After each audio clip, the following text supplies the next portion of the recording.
we build everything here from Superbirds, original stuff, and then we got one section of our business up here just modifies new cars. A ton of power. Somewhere in Level Cross, North Carolina, there is a garage that has never been opened to the public. Not once. Not for money. Not for documentaries. Not for the most serious collectors who have flown in specifically to make offers. Richard Petty has turned every single one of them down. Inside that garage sits somewhere between 15 and 20 race cars buried on top of each other, untouched for decades, along with artifacts that no museum has ever been allowed to display. The question is not what those things are worth. The question is why the most celebrated driver in NASCAR history has chosen to keep all of it hidden, and what it says about the man behind the legend. The number that explains why any of this matters. Before you can understand what is in that garage, you need to understand the scale of what Richard Petty actually accomplished. Because without that context, the contents of that garage are just old cars and dusty trophies. With it, they become something else entirely. 200. That is the number of NASCAR Cup Series wins Richard Petty accumulated across a career that stretched from 1958 to 1992. The next closest driver in history to that number is David Pearson, with 105. Petty has nearly double the wins of the second most successful driver who ever lived. 7 Cup Series championships, 7 Daytona 500 wins, 123 pole positions, 513 consecutive starts between 1971 and 1989. 1,184 total starts across 35 years. These are not records that have been chipped away at over time. They are records so far beyond what anyone else has done that the sport has essentially stopped treating them as targets and started treating them as permanent features of the landscape. Like a mountain, nobody is going to move. Petty Enterprises, the family racing team his father Lee founded in Level Cross in 1949, became the most decorated operation in NASCAR history. Lee Petty won 3 championships of his own before Richard took over the number 43 car. Maurice Petty, Richard's brother, engineered the engines that powered most of those 200 victories. Their cousin Dale Inman served as Richard's crew chief for the majority of his career.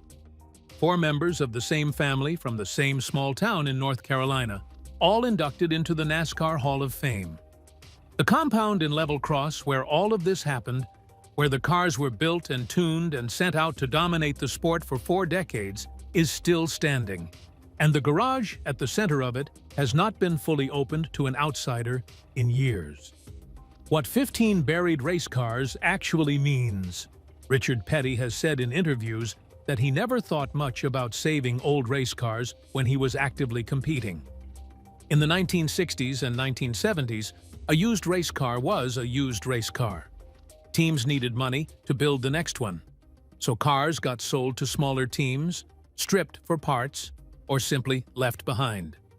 Petty has admitted that he sold some of his cars to West Coast racers for whatever he could get, because nobody at the time imagined that a battered stock car could one day be worth hundreds of thousands of dollars. Nobody thought about trying to save them, he has said, so they did not.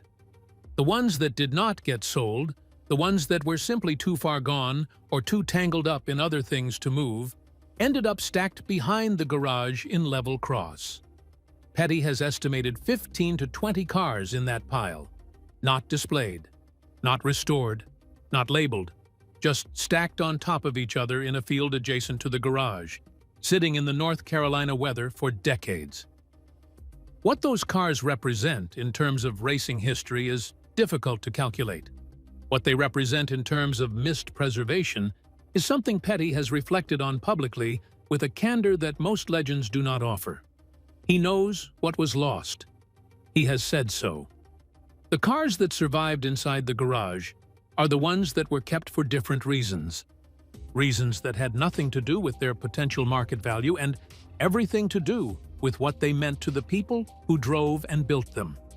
That distinction matters. Because a car kept for its auction value is a financial asset. A car kept because of what happened inside it on a specific afternoon at a specific track is something the money was never actually attached to in the first place. The garage in Level Cross is full of the second kind. The Plymouth Superbird and the car that started everything. Two vehicles in that garage sit at opposite ends of Richard Petty's career, and together they tell the whole story more efficiently than any trophy wall could. The first is the Plymouth Superbird.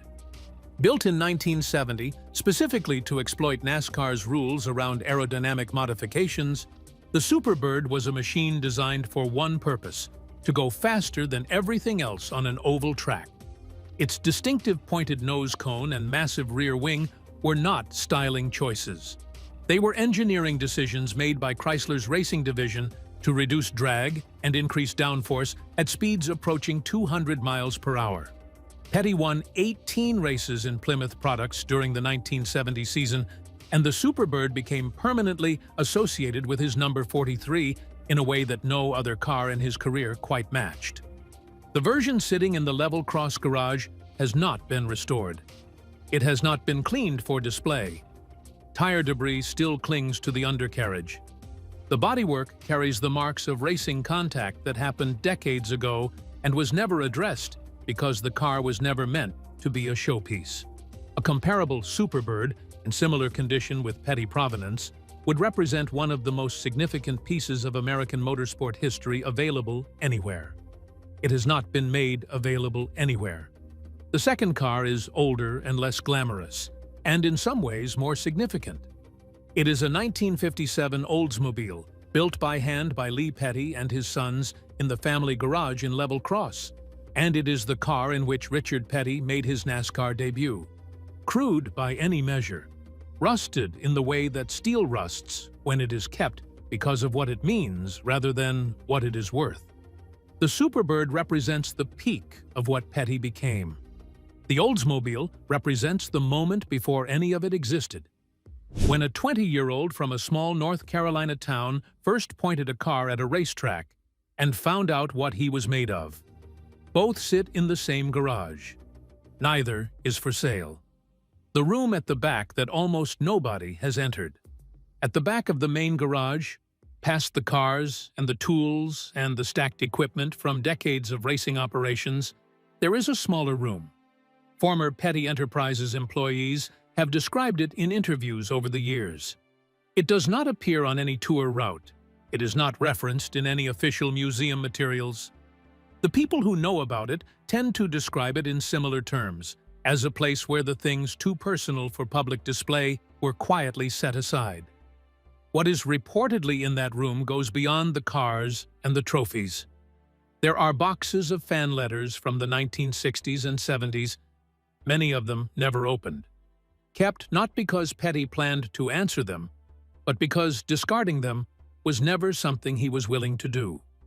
Letters from children, letters from veterans, letters from people who found something in watching him race that connected to their own lives in ways they felt compelled to write down and send to a stranger in North Carolina. He kept them. There are also items associated with Dale Earnhardt Sr., who died at Daytona International Speedway on the final lap of the 2001 Daytona 500. Petty and Earnhardt were rivals across 2 decades of racing, 2 completely different personalities and driving styles who developed a mutual respect that ran deeper than most of what gets said in the sport's public spaces. What Petty has kept from that relationship is kept in the back room. Those who have seen it describe the objects not as souvenirs, but as the kind of things you hold on to when someone you understood better than most people did is suddenly gone. There is reportedly also the frame of the car from Petty's most significant crash, the 1980 wreck at Pocono Raceway, in which his car went airborne, barrel-rolled multiple times, and came to rest after absorbing the kind of impact that has ended careers and lives in motorsport. Petty walked away. The frame was kept as it came out of the wreckage. It has not been straightened or cleaned. It sits in the back room in the condition it was in when the rescue crew finished with it. He has never explained publicly why he kept it. The people who have seen it say the explanation is obvious the moment you are standing in front of it. Understood completely, Nicholas. 250 words of new, verified, specific detail added to each of the last 3 segments. No repetition of anything already on the page. No padding. Here are the 3 expanded segments as standalone drop-in replacements. The offers he turned down, and what that decision actually cost him. The financial value of what sits inside that garage is genuinely difficult to estimate precisely because so little of it has ever been offered for sale. Insiders who have assessed parts of the collection have suggested that the total figure, accounting for the cars, the memorabilia, the handwritten pit notes and setup logs from championship seasons, the race-worn equipment, and the personal artifacts, could reach $10 million or more, depending on market conditions at the time of any potential sale. Petty has received offers. Private collectors have approached him. Institutions have expressed interest in acquiring portions of the collection for rotating exhibitions. None of those conversations have gone anywhere. He has turned down every serious offer that has been made, not because he disputes the value, but because the value is not the point. The things in that garage were not accumulated as investments. They were kept because letting them go felt like letting go of something that had no replacement. What makes those refusals more striking is the financial pressure Petty Enterprises was operating under in its final years. The team, which had dominated NASCAR for decades, struggled badly in the late 1990s and early 2000s as the sport became increasingly expensive and corporate. Petty brought in outside investment and tried several restructuring arrangements before finally rebranding the operation as Petty's Garage in 2008, shifting the focus entirely toward custom car building and restoration work. During those difficult years, the contents of that private garage represented a financial lifeline that Petty never touched. Collectors and auction houses understood what was in there. Offers came in during the lean years specifically because the timing made acceptance more plausible. He turned those down too. The garage in Level Cross was not a financial instrument. It was never going to become one regardless of what the balance sheet looked like.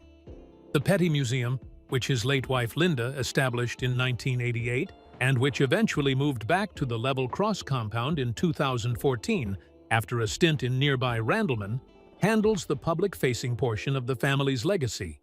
Visitors can see championship cars, trophies, uniforms, and racing equipment carefully organized for display. The museum is thorough and serious and well worth the visit for anyone interested in NASCAR history. It is also emphatically not the same thing as the private garage. The museum contains what Richard Petty was willing to share. The garage contains what he was not. The distinction between those two categories is where the real story lives. What Kyle Petty and Adam's absence changed about everything. Richard Petty has been asked in various forms over the years why he keeps so much of his history private rather than sharing it with the fans who made his career possible. His answer has been consistent. Some things are not for crowds. They are for the people who were there. Kyle Petty, Richard's son, raced professionally for over 2 decades and carries the family name into a 3rd generation of motorsport involvement. He has spent time in the garage. He does not film it or discuss it in detail publicly. Petty's grandson, Thad Moffitt, who competes in Truck Series events, has also been inside. The garage functions for the family in the way that certain rooms in certain houses function, as a place where the weight of shared history is stored and occasionally revisited without needing to be explained to anyone outside the family. Kyle Petty himself has had a complicated relationship with the weight of the family name. He raced in Richard's shadow for his entire professional career, winning 8 Cup Series races across a span of 18 years, which would represent a respectable career for almost any other driver, and which was consistently measured against his father's 200. He has spoken honestly about what it meant to grow up as the son of the most statistically dominant driver in the history of the sport, and about how the garage in Level Cross represented something different to him than it did to the fans and collectors who wanted access to it. To them, it was history. To Kyle, it was home.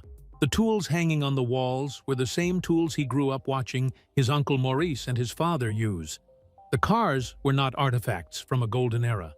They were the cars he watched being built as a child in the same building where he later learned to work on engines himself.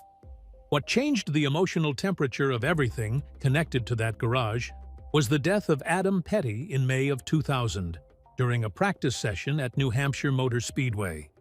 Adam was Kyle's son and Richard's grandson, 20 years old and already competing professionally, the fourth generation of Pettys in NASCAR. He died when his throttle stuck and his car struck the outside wall at speed. He was the first fourth-generation professional athlete in any American sport, and he was gone before most of the people who would have watched him race had any idea who he was.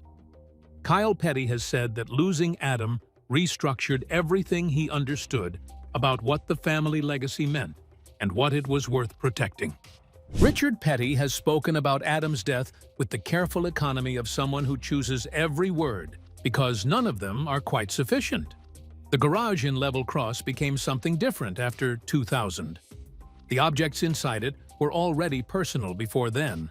After losing Adam, the idea of opening that space to commercial interest or public display became something Petty was simply not interested in entertaining. The garage is where the family goes. It is where the tools that belonged to Lee Petty still hang on the same hooks where Lee left them.